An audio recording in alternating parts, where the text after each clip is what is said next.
Tervetuloa, rakkaat ystävät, läheltä ja kaukaa. Sydämeni lämpenee nähdessäni teidät täällä tänä iltana. Olimme valmiit yhdessä kohtaamaan Suomen suven hyisiä viimoja ja hurjana viuhuvaa sadetta, mutta luonto onkin suostunut osoittamaan meille harvinaislaatuista lenteyttä. Mikä on tuonut meidät tänne?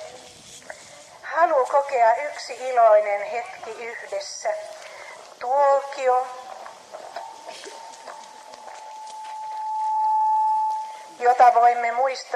johon voimme muistoissamme palata kinosten peittäessä maan. Kiitän yhteistä emoamme, Arolampi-seuraa, joka on koonnut rakennuspuut tämän tilaisuuden ylöspanoon. Kiitän Katilan talon isäntäväkeä, Aini ja Ahti Heikkilää, jotka jälleen ovat luovuttaneet kauniin kotinsa pihapiirin näytelmän harjoittelu- ja esityspaikaksi. Kiitän isäntä ja tytärtä roolisuorituksista sekä emäntää monipuolisesta vieraanvaraisuudesta. Kiitän kultaista porukkaani, Arolammin kylänäyttämöä, iloisesta ja vastuuntuntoisesta yhteistyöstä. Keräsimme unohtumattomia muistoja tosi hauskojen harjoitusten aikana, joista ei vivahduksia puuttunut.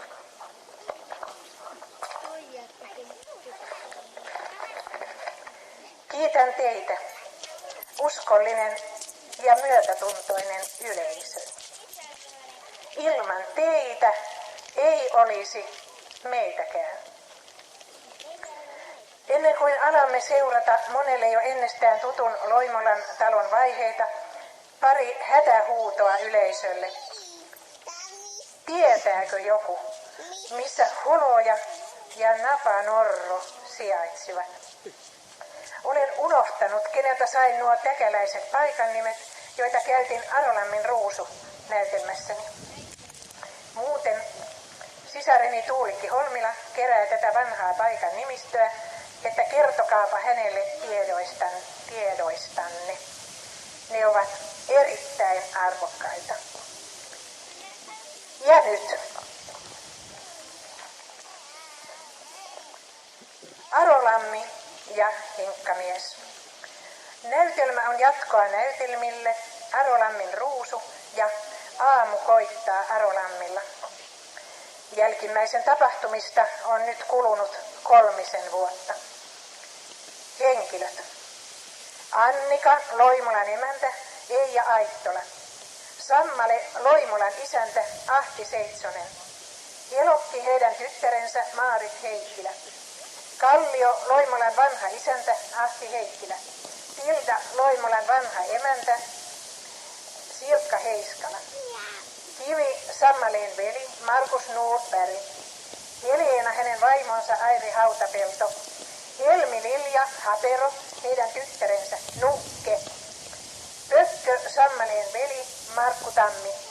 Fiiu Matalamäki, arolammilainen nainen, Raili Karvonen. Leena Susi, karjalaissyntyinen nainen, Hannele Leppäneva. Janski, postin kuljettaja, Simo Leppäneva. Untamo Hirvikanta, opettaja, Pertti Seuranen. Masa, Sappa Hintikka. Pekka, Mikko Aittola. Jussi, Hinkkamies. Lauri Isola. Ville, Tomi Pääkkö. Seija Mäenpää. Vuokko, Jonna Hintikka. Minna, Saara Kiventöyry. Janne Mielonen, nuori mies, Markku Tammi. Harmonikkaa soittaa Pertti Seuranen ja puvustus on Hannele Leppänevan. Erikoiskiitoksen haluan mainita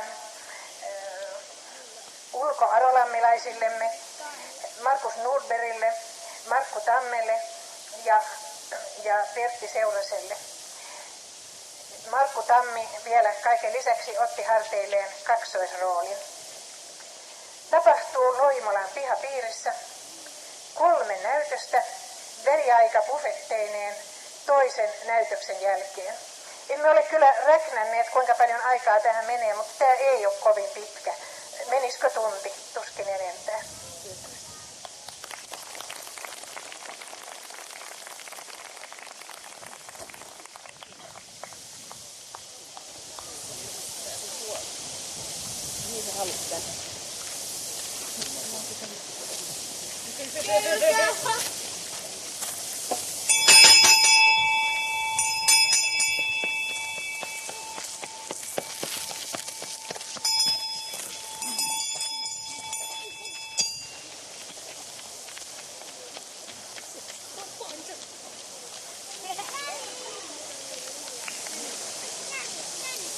Sais se Janskikin jo tulla. Tai sama se vaikkei tulisi. Hyvää huomenta. Täällähän se Loimala emäntä jo odottaakin postia. Huomenta, niin odota ja pelon vallassa. No kuinka te nyt sillä lailla? Niin se vain on. Valitettavasti. Tässä oli yksi ja tässä toinen ja tässä vielä kolmaskin ja...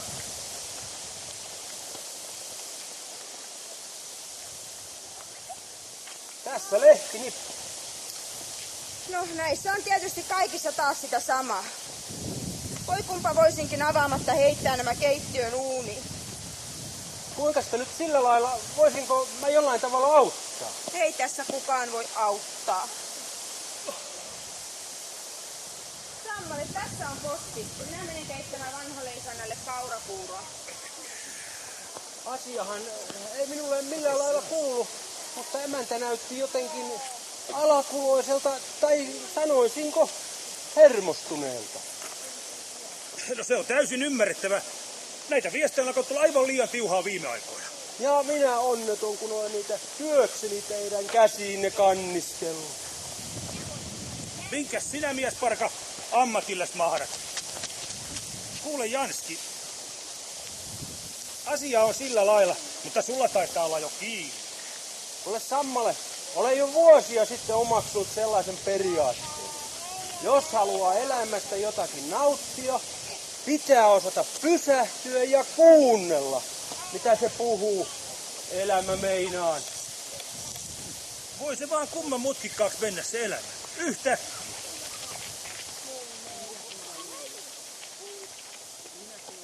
Ja minä kun olen luullut, että teillä rullaa ihan hienosti nykyään, kun löysitte sen ihmeyrtin ja rupesitte sitä viljelemään ihan hehtaarikaupalla. Ja eikö nyt firmakin ollut kiinnostunut siitä ihan tosissaan?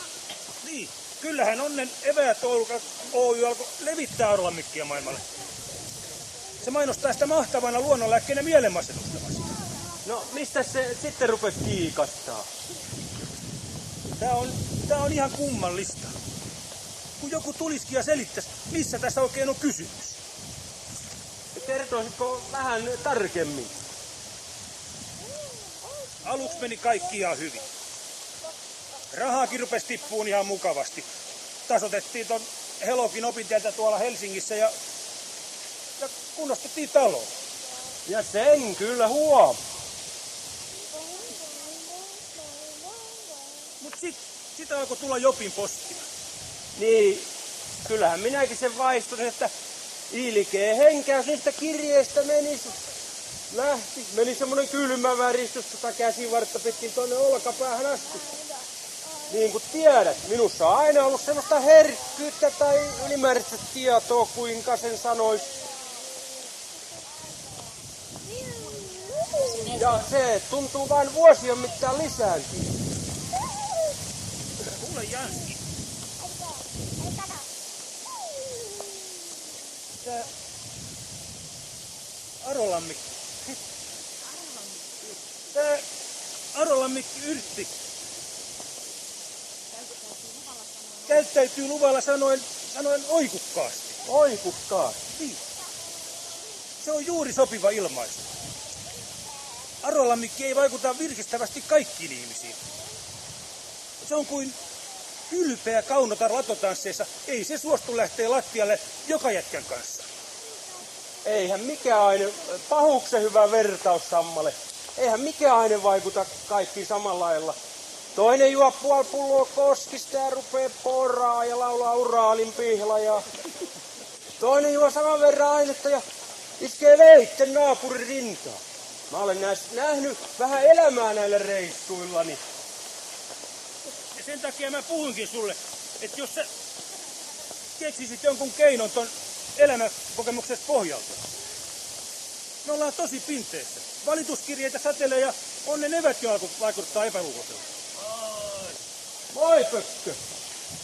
Voinhan mä yrittää Sammale. Eihän sitä koskaan tiedä, milloin oivallus välähtää aivoihin. Se on vähintään yhtä salaperäinen ilmiö kuin arolammikki yrtti. Toiset se tavoittaa unessa. Mulle asiat yleensä selviävät tuolla Siltastenmäen ja Hyttyskorven välimaastossa. Olisikohan siinä jotain Hinkankallion vaikutus? Niin, siitähän kerrotaan kaikenlaisia kummallisia tarinoita. Liekö ollut jokin turvapaikka vainolaisia vastaan sekin? Ja hyvinhän sieltä merkkitulot joka puolen näkyivätkin. No, näkemiin nyt sitten Loimolan pojat. Eikö teillä ne juhlakiireetkin ole parhaillaan menossa? No sitä nyt ei tiedä. Tuleeko niistä synttäreistä mitä? Kyllähän sä Vaijan tunnet. Tunnetaan. Hyvä, että häipy. Ei sen Lepinö ois enää kauaa jaksanut kuunnella. Kuule, onks sulla mitään pullon pohjalla? Kurkku on kuiva kuin menneet talve joulukuusi. Riippuu ihan mitä pulloa sä tarkoitat. En ainakaan noita sun pahuksen yrttilitkuista. Oi että haljuolo saakeli. No entäs nämä automainokset, jos nää piristäs? Onhan sitä taas jos jotakin uutta. Uusi iso 818 on arktisten olosuhteiden evoluutioauto. Eurooppa on mykistynyt. Mykistykö on mun puolesta ja olis hetken hiljaa saakeli. Ei kuule jaksa sytyttää. Toista se oli takavuosi, kun mentiin velipojan kanssa pitkin Heräjönnummeen sumukaaret silmissä. Siinä oli hohtoo saakeli. No nythän se ei sitten muuta tee, kun hyysee sitä muijaa ja lykkää lapsen vaunuja. No, entä ne sun naistuttavat?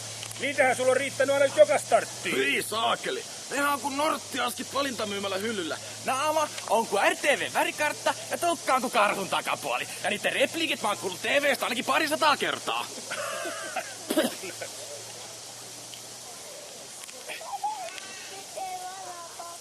Jaha, se on näköjään Janskikin ollut liikkeellä, kun sulla on toi paperikasa kainalossa. Joo, täällä se hurjasteli sillä kaksipyöräisellään. Ja saa hurjastella edelleenkin. Mä sanoin kaupunkin herroille, että Loimolan mäellä ei suvaita postiautoja, kaiken maailman vonkuvia appelsiineja. Kas kun ei toi traktorin räkstys käy sun hermoille. Älä sekoita käsitteitä, poika. Sä tiedät, mitä traktorit ja muut maanviljelyskoneet meitille merkittee.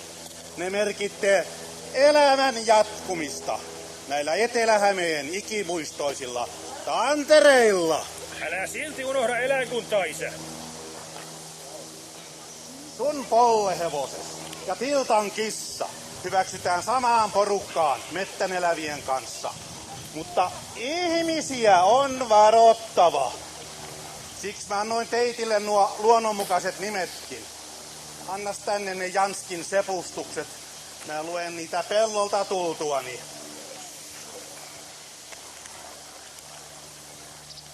Mutta jos näissä taas on niiden eduskuntaehdokkaiden kuvia, niin saa paiskata tunkiolle saman tien. Yksikin hymyili niin leveästi, että suu oli mennä pään ympäri, ellei korvat olisi tullut vastaan. Ja toinen osoitteli mua tällä lailla sormellaan.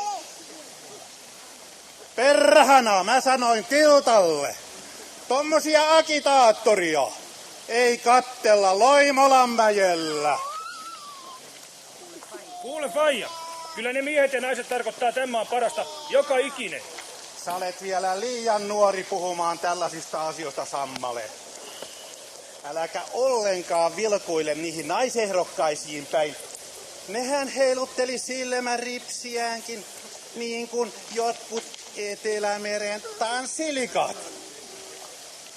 Muistakaa pojat, vakavuudella ja työllä tässä on pystyssä pysytty, eikä millään pelleilyllä.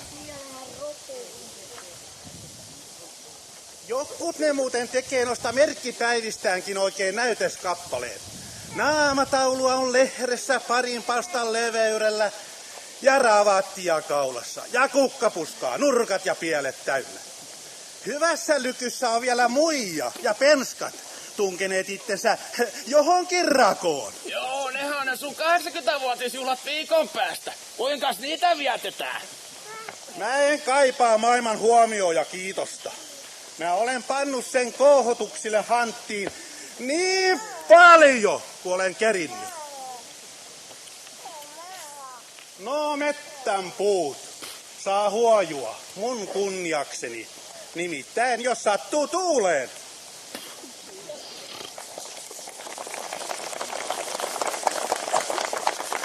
Nostas Pökkö takapuota siitä mättäältä ja lähde kattoo, joko toi nimettömän kaura on valmista leikattavaksi. Vauhtia vaan, vauhtia vaan! Tai se kivikin lähtee jelppiinsä Kasimalta, ettei aina tarvitsisi kaikkea tehdä. Saakeli, että voi mies mennä sekaisin yhden akan takia.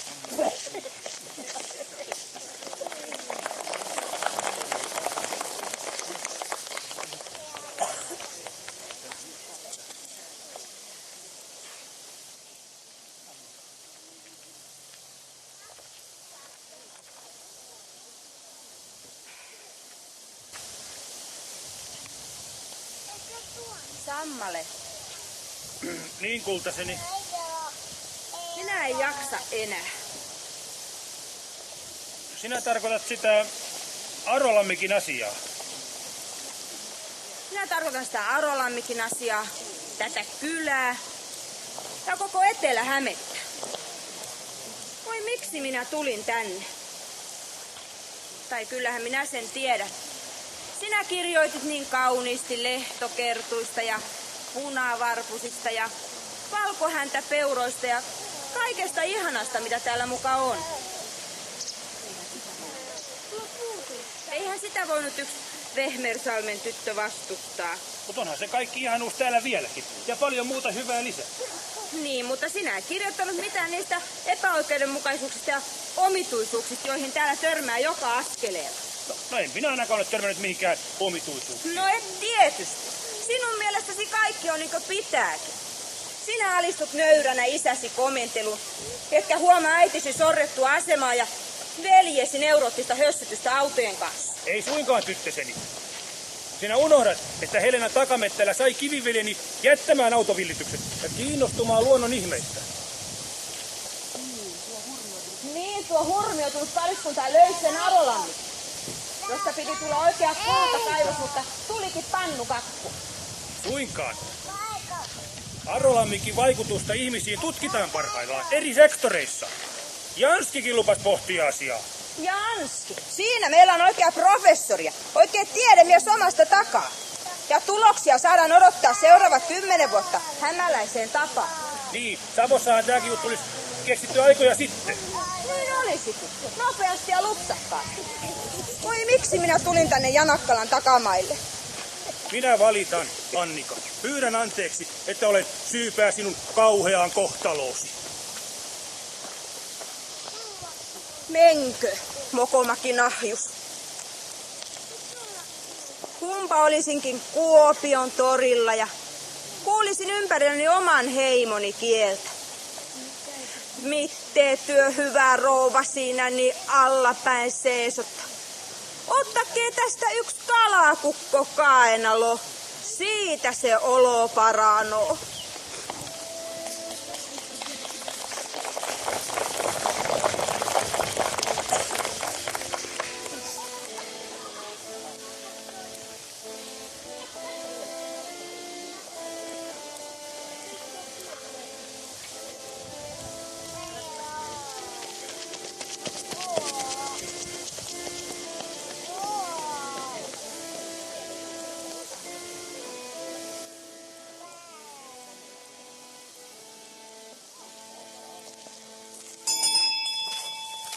Siinä oli ensimmäinen näytös ja nyt seuraa toinen näytös.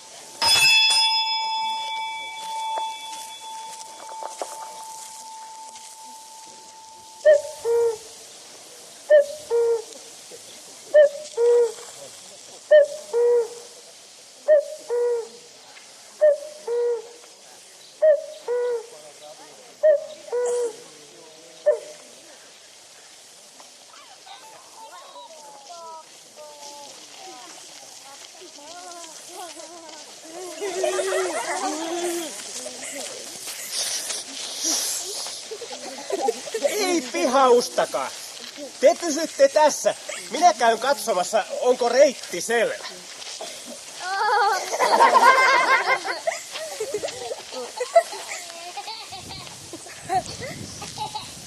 Te pysytte paikoillanne.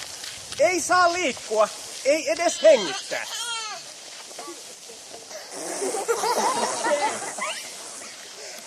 Te olette aivan mahdottomia. No, ei auta. Nyt pidämme harjoituksen. Jokainen sulkee silmänsä ja kuvittelee, että on juhlapäivän aamu. On juhlapäivän aamu. Tämä on ennenkuulumaton. Minähän sanoin jo koulussa, että jos ei osaa käyttäytyä kunnolla, saa jäädä pois koko porukasta. On suuri kunnia päästä mukaan Loimolan vanhan isännän 80-vuotispäivillä. Ai eikö se olekaan 100-vuotias? Mä ihan luulin. Täysin typerä huomautus. Ihmiset eivät yleensä elä 100-vuotiaaksi, paitsi minun vaarini.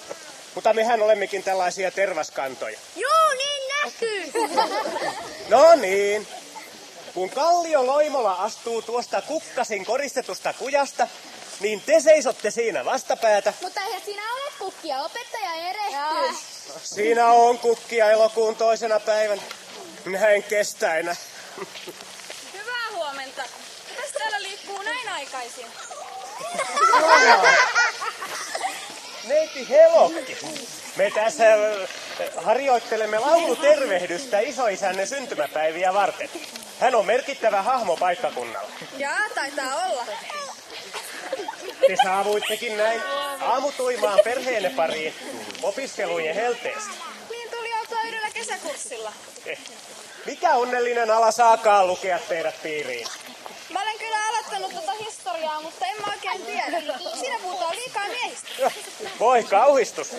Niinpä taidetaan tehdä. Mä olen suoraan sanoen kyllästynyt teidän sorttuvaltaanne miljoonien vuosien aikana. Voi olla, että mä käännän kelkkäni ja pyrin teidän naisjohtoiseen firmaan visuaaliseksi imakeriksi. Hyvänen aika. Mitähän se tarkoittaa? En tiedä, mutta kuulostaa jännittävältä. Neiti Helokki, minä toivoisin, että te pysyttelisitte täällä Arolammin kylän tuntumassa ja tutkisitte meidän omaa historiaamme. Täällähän ovat nuo mainiot veljekset Eino ja Kaarlo Luoto, joiden kokoelmiin todellakin kannattaa tutustua. Niin. Minä muuten kysyisin vielä siitä Kallio Loimolan merkkipäivästä. Me kouluväki haluaisimme muistaa häntä jollakin lahjalla. Mutta menisimmekö vähän loitommalle keskustelemaan, etteivät nuo pikku hippiäiset kuulu? Hippiäinen.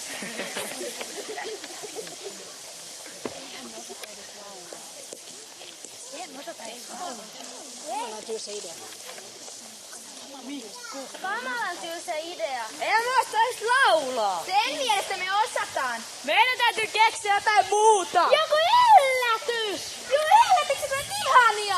Mulla on kyllä yksi suunnitelma, mutta en tiedä voiko sitä puhua kaikille. Niin oli kato sellaisia lörppäsuita. Mitä sä oot keksinyt, Masa? Sano, jos sun täytyy. No tulkaa tänne, mä kerron.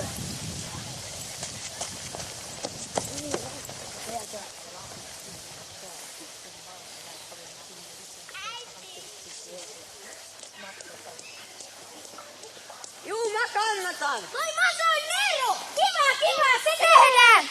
Mutta sillähän pitää keksiä nimi. Tiikkeri! Leijona! Kingi! Ei kun mörkö! Ei, sen täytyy olla jotain paikallista. Rompsuroope. Missä täällä onkaan rompsu? Sehän on se alue siellä paljon rannalla. Juu, mä olen käynyt siellä ja onkinut sieltä upeita haukia. Valehtele! Enpäs. Juupas! Nyt mä keksin, yksi kuuluisimpia paikkoja täällä on toi Hinkan kallio. Eiks vois ollakin vaikka hinkkamies?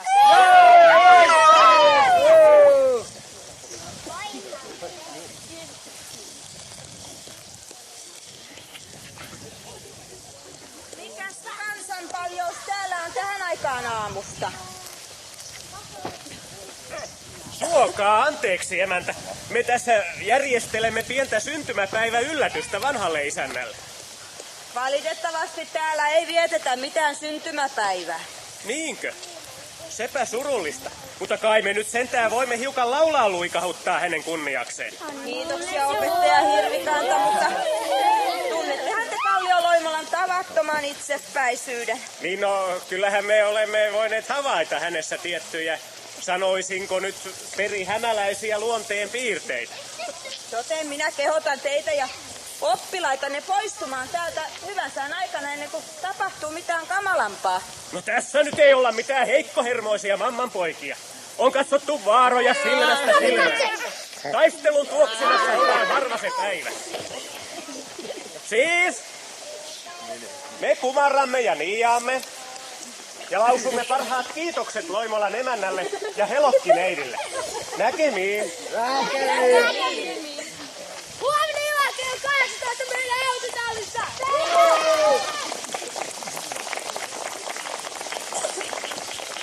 Äiti, minne sä olet oikein lähdössä ja tällaiseen aikaan? Minä lähden kotiin. Mutta täällähän sun kotis on, täällä Loimolassa. Ei ole. Minun kotini on Savonmaassa Vehmersalmella.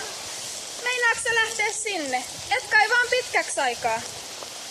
En minä tiedä. Minä olen kyllästynyt tähän kaikkeen. Mä olen kans kyllästynyt. Koko elämää. Kaikki on lopussa Janne ja mun välillä.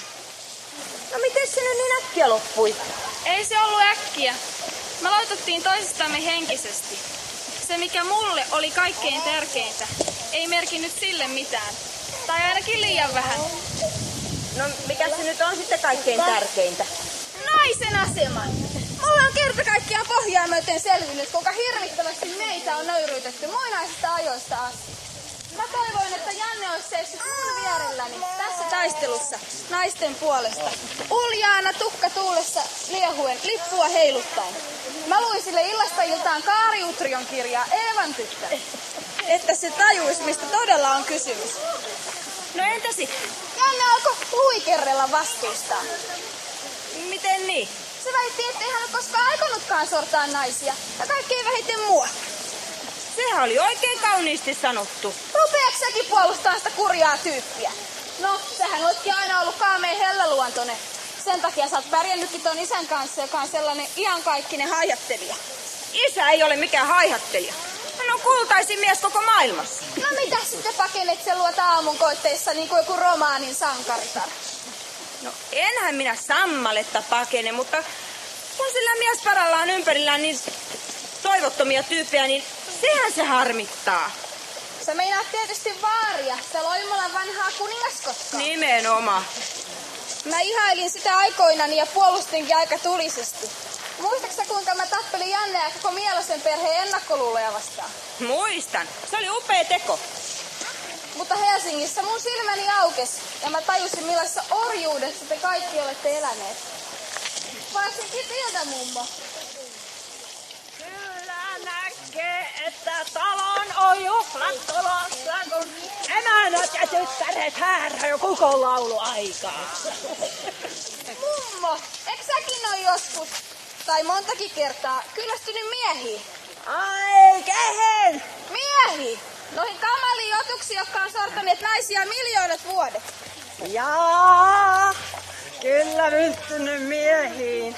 No jaa, jos kaveri ei ollut mun makkuuni, sellainen näpsänkä, niin vaihtoin se sitten viksumpaa. Mummo, sä olet ollut kevytmielinen. No, voihan sitä niinkin sanoa, mutta parempi kai sekin, kun jos olis ollut sentäämielinen. Tilta, vaikka sinä oletkin hämäläinen tuolta kaukaa Luopioisesta, niin et varmaan voi ymmärtää, kuinka vieraaksi toisheimolainen tuntee täällä itsensä. No, aina se semmoista totuttelua on. Idästä tai lännessä. Niin minäkin. Se venkaili liikaa. Ei tiennyt, puhuuko se totta vai ei. Sitten mä kirjoitin sille eropreivin ja rupesin kulkee yhden pohjalaisen kanssa. Mutta en mä kestänyt kauan se hurjaa luonto. Satakunnaisia. Niin pahuksen itse tietoinen, että olo tuli vaikeiksi senkin rinnalla. Hämmeestä mä tapasin sen Tuuloksen Ville. Jolle toi Kalli on vieläkin mustasukkainen.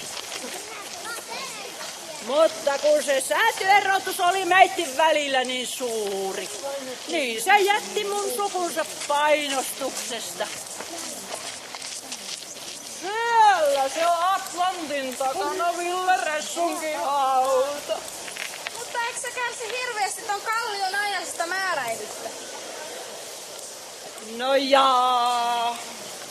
Mä kattelen sitä niinku telkkaria. Joskus kun se oikein mekastaa, niin mä nauran sitä pitkät ajat sisäänpäin. Kummo, sä olet kypsä ihminen. Minä en kai sitten ole. Minä en osaa enkä jaksa. Niin, kyllä munkin täytyy sanoa, että silloin kun meitille tuli ero sen Aleksanterin kanssa, niin mun elämäni oli monet vuoret niin kuin mä olisin santaa syönyt. Mä vaan istun mökissäni ja verin niskaani mun mustan puhuvia hynttyytä. Siellä mä vaan olin mökissäni kuin joku ukuli tuolla männynoksalla. Ja sittenhän se vasta se elämä oikein valkeni, kun mä rupesin lattiin sitä erinomaista arolammikiteetä. Niin, sen tosiaan näkee siinä jutusta, että sä olet muuttunut. Niin, tänäkin aamuna heti kun silmäni auki repäsin, mä painelin puttisen miilin tykö hakee tätä mun paraatileninkiä.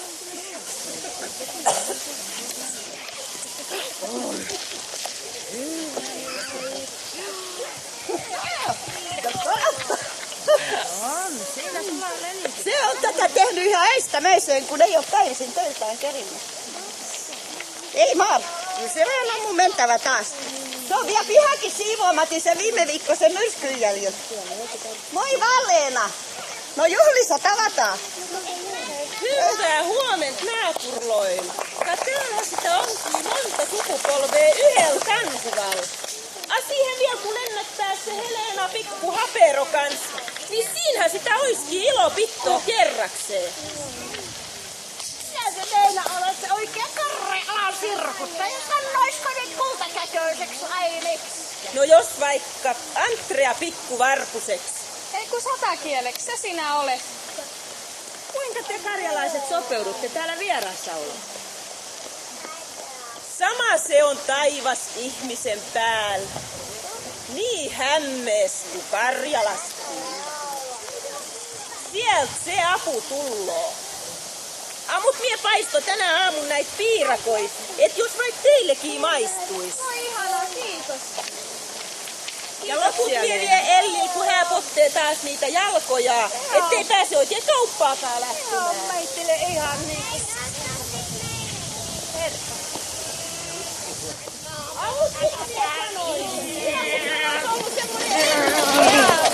Kohta sillään myötää kullanukku nähtää. Sieltä se saapuu, kummoloi kassomaa. Koskeko sinä tavallaan? Piip, Peltoherne helatti täällä. No, omma teikö nää kädekö otava pesäisä. Kyllä se on vunukkavaa rakkaampu omaa laps konsanaa. Mut mitenhän on ilmetty issäs? Kuinka se isin pikku Hepe Möykkynen sanoo päivää tädeille? Sano teet. Se merkitsee hyvää päivää metsäkeijujen kielellä. Kuulitteko? Sinisiipi sanoi ihan selvästi, että teet! Mutta ihan ilmiselvästi korvaa. Ollaan tuo koulua viime aikoina vähän ruvennut vastaan. Annika, Helmi-Lilja pyytää sinulta oikein kauniisti yhtä asiaa. No mikähän se oli?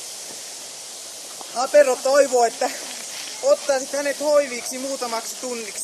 Minä olen juuri lähdössä Arolammille tuonne viljelyksille ja Helena leipoo nokkossämpylöitä luontoretkeämme varten.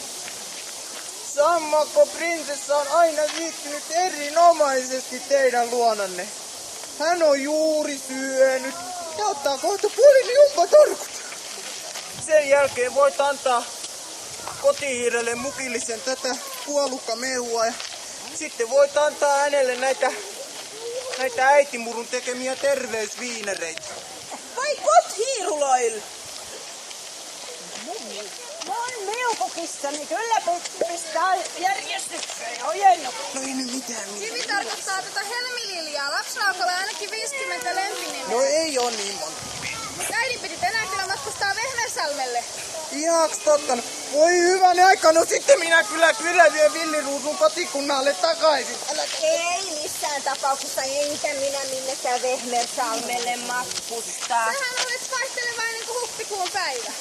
Ihaks totta, Annika. No ihan totta. Tällä tavalla Työt, tädin pikku retiisi.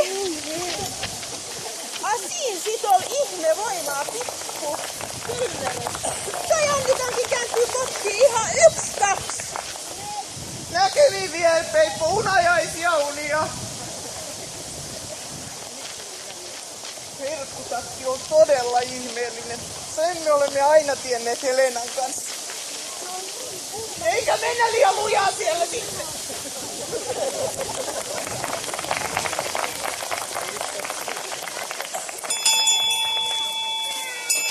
Tähän päättyi toinen näytös ja nyt seuraa sitten buffetti ja väliaika, minkä jälkeen 3. eli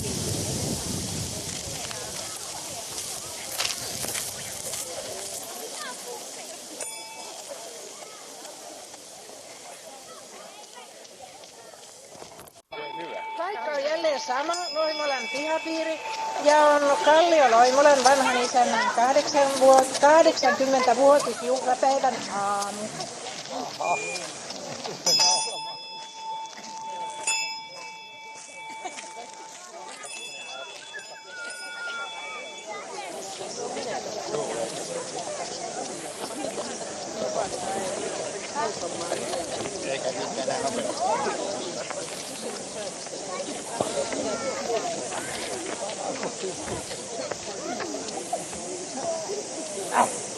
Joo, kaikkea sitä ihmeen elämässä joutuu saakeli.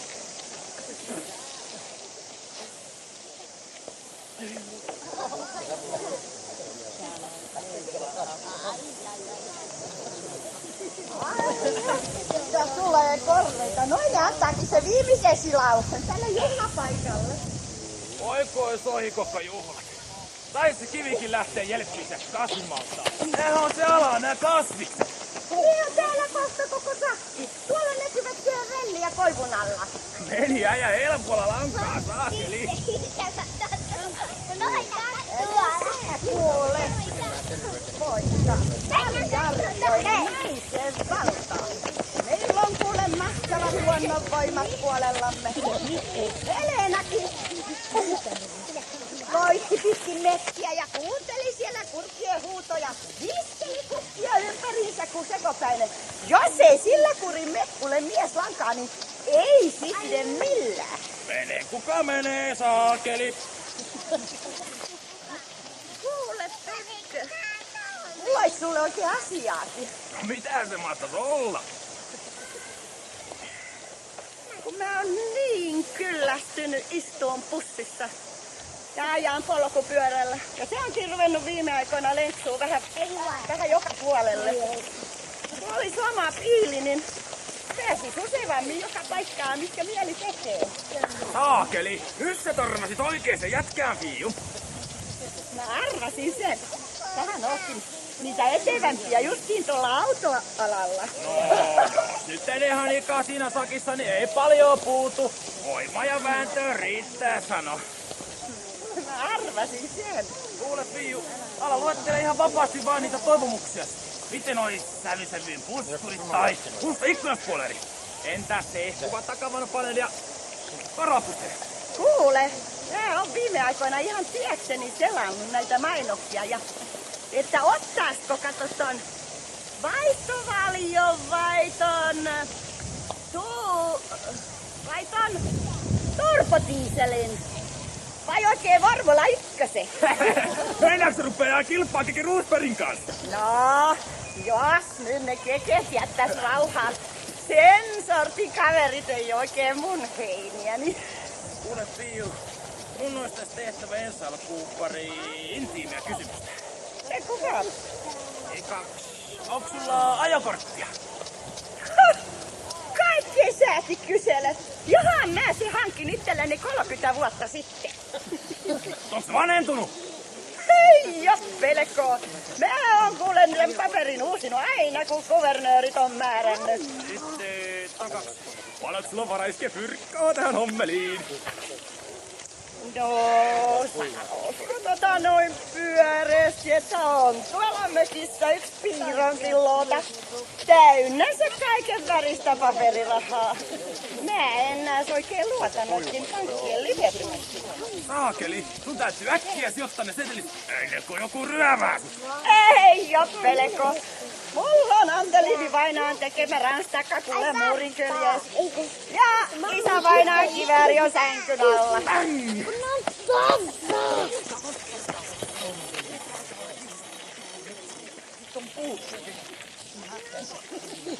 Voi, kaivu on kaatunut. Katso, Hatero, kaivuraukka iskee. Se on hirveän surullinen. Ei hätää, koivukuninata. Isi ja Helmi-Linja nostavat sinut ylös. Kivi. Tuulee etelästä. Ihan niin kuin silloin, kun kohtasimme ensimmäisen kerran. Meille tulee aina etelästä oma orvokkini.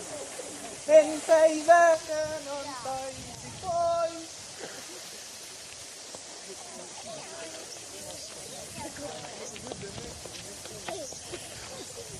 Muistatko, kun kävelimme Salmikalliolla ja löysimme Arolannin? En unohda sitä iltaa milloinkaan, oma ulkukkani. Isin pikkusokerijuurikas oli silloin vielä piilossa pensaistettavana. Siellä taitaa nytkin olla piilossa joku hapero, taikka napero. Hauska nähdä, että Yrmeän veljeni on vihdoinkin saanut solmituksi vakavalta näyttävän naissuhteen. Minäkö? Sinä! Arolammin naisethan ovat takuulla aivan omaa luokkaansa. Hehän nauttivat päivittäin mukillisen sitä Arolammin-kiteetä. Ihan totta. Älä se pittele Satu ja Saakeli. Kyllähän sä näet, mä otan fiivua sen autokaupoissa. Kyllähän sä tiedät, kuinka hävyttömästi ne puijaa naisia nykyään. Velisi on pelattu, veliseni. Oletteko nähneet oppilaat? He ovat kadonneet. 4 poikaa ja 3 tyttöä. Ja juuri sillä hetkellä, kun heidän olisi pitänyt virittää hämäläisten laulu vanhalle isännälle. Mistä? Täälläkin on kyllä. Kallio ja Tilde lopettelevat kohta aamupuuroon ja ovat tuossa tänne päin. Asettukaa kujan kahden puolelle. Kivi, Helena ja Hapero tulkaa tänne puolelle ja Siila tänne. Enhän minä kuulu sukuun. Vieraa pellolle, se sanoo vaan Kallio Loimolakin. Tosi on, autokauppa se vaan yhdistää kummasti. Niin mä en nyt kyllä tajua, miksi Siila ja Helena vissiin seurustella noiden surkeitten miesolentojen kanssa. Sinä ajattelet asioita niin yksipuolisesti, Helokkikulta. Katsokaa, mikä surkea miesolento tuolta tulee. Onnea talo!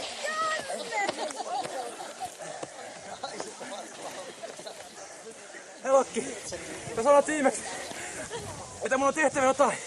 Että kaikki uskoo, että mä kunnioitan naisia. Voi Janne. Ja mä funtin sitä viikonpäivät ja sitten mä lähtin. Kun sä aina puhut siitä lipusta, niin mä ajattelin, että jos mä juoksin tänne Hämeenalkiolle, sieltä rautatieasemalle ja sieltä Arolammiteta tänne, ja ihmiset lukee tämän tekstin, ne takuulla uskoo, että mä kunnioitan naisia. Sankariteko. Janne, kyllä mä sen muutenkin uskonut. Sä olet varmasti ihan poikki. Takuulla, ja naisten takeista kestää vaikka mitä. Kuule Helokki, mun tuli kauhean ikävän tämmöä hurmaavia riitoja. Ei vaan tytär. Hyvä Aatami. Mitäs teidän oikein on räntätty? Naiset ovat valttia. Toisella puolella on kans jotakin.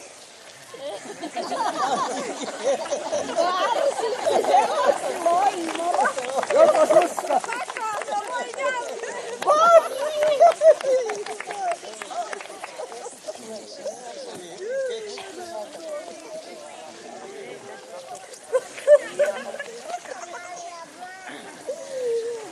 Eläköön Kallio-Loimala! Juuri tässä minun oppilaitteni olisi pitänyt esittää hämäläisten laulu, mutta he ovat kadonneet. Rupesin opettajaksi. Miksi minä rupesin opettajaksi?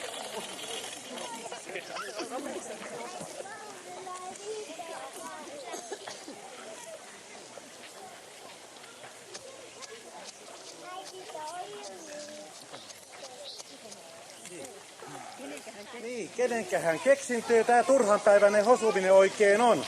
Pojat on taas puriveivailleet vastoin mun käskyjäni. Ja Tiltakin kisko mun päälläni tän juhlakostyymin. Me ollaan kaikki syyllisiä. Niin ollaan pikku häperoa myös. Niin ollaankin!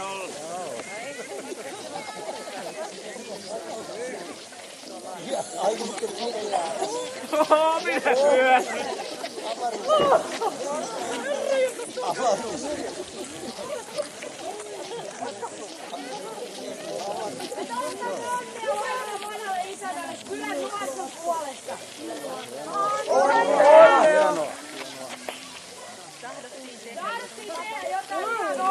Sitten keksittiin tää. Niin sä keksit sen, Masa. Sen nimi on Hinkkamies, se johtuu tuosta Hinkan kalliosta. Niin kun näkyy siinä esityy menneisyys ja nykyisyys. Ihan niin kuin Hinkan kalliolla on rinnakkain se Petonias ja kaikki ne vanhat tannat. Ei, hullumpi ajatus. Opetukseni on tainnut sittenkin tuottaa hedelmää. Minä puolestani toivotan onnea vanhalle isännälle. Ja tässä olisi Pino Atressu. Roskikseen! Antakaa tänne, me jätellään ne Pino-salin senkin päälle. Olkaa hyvä. Paljon onnea. Minulla on ilo ilmoittaa, että kaupunginhallitus on juhlapäivänne kunniaksi päättänyt, että saan tästä lähtien kuljettaa postia tänne Loimolan kulmille postiauto. Voi perhana mä epäilin. Pelkkää juonittelua ja pahanilkisyyttä. Vielä mun hautani partaalla. Eipä niinkään, vanha isäntä. Asia liittyy suurempiin yhteyksiin, jotka selvenivät minulla ajaessani tuolta Siltasten mäkeä Hyttyskorpea kohti. Salaperäinen säteily tuntui siinä Hinkankallion kohdalla erityisen voimakkaana. Ja yhtäkkiä tajusin mieltäni kauan askarruttaneen Arolammikin arvoitus. Ihanko to... Minä kun epäilin sinun sanojasi. Arolammikki yrtti on kuin elämä itse. Se vaatii nöyryyttä. Jos ihminen ei luovu ylpeydestä ja itsekkyydestä, kasvin virvoittava vaikutus jää toteutumatta ja elämä kuluu tympeänä ja ilottomana. Minä luulen, että Hinkkamies saapui luolastaan huomauttamaan siitä meille. Voi noissa sun jaaritteluissa olla jotain perääkin. Nyrkit pystyssä tätä ylpistelyä ja leuhkuutta vastaan. Niinhän mä olen aina sanonut. Hinkkamienkin piti sanoa vielä jotain viisasta, niin kuin radiossakin tulee aina noita mietelauseita. Juu, missä se nappi nyt onkaan? Tossa on urheilua, tossa on ajankohtainen studio. Mietelauseet tulee tässä. Ville, tykkää minusta! Lopettakaa! Tätäkö minä olen teille opettanut, te villiaasit?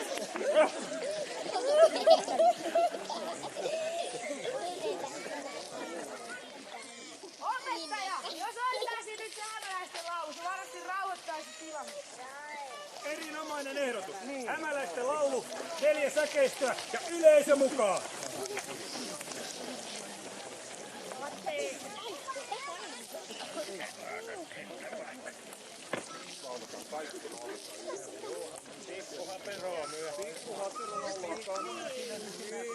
Anna vähän alkua tästä vaikka. Sitten on taas se hyvä. Se voi tulla meille sivuperäinen.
Kiitoksia kaikille läsnäolosta.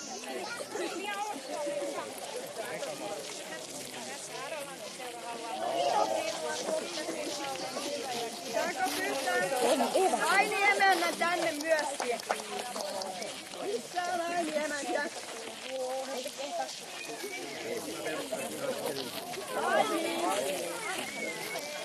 On nimittäin muonittanut ja hoitanut meitä aina harjoituksen yhteydessä. Aina on ollut kahvit ja pullat. Aina. Joo, ei ollut.